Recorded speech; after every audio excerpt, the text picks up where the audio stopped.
sociedade cabo-verdiana melhor.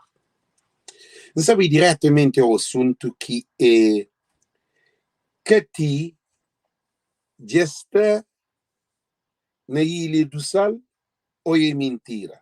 Gente, não quer saber essa informação, lhe favor, porque não quer saber se Cati já está na Sal, segundo informação que está correndo, ou a última hora. Cati já está na Ilha do Sal, está preparada para sair, para Dakar, depois para entrar Portugal. E será que isso é verdade ou é chuchadeira que está nela? Gente, nós compartilha, por favor, nós chamamos o ministro porque esse assunto ali é um assunto que tem Cabo Verde em causa. É um assunto que tem justiça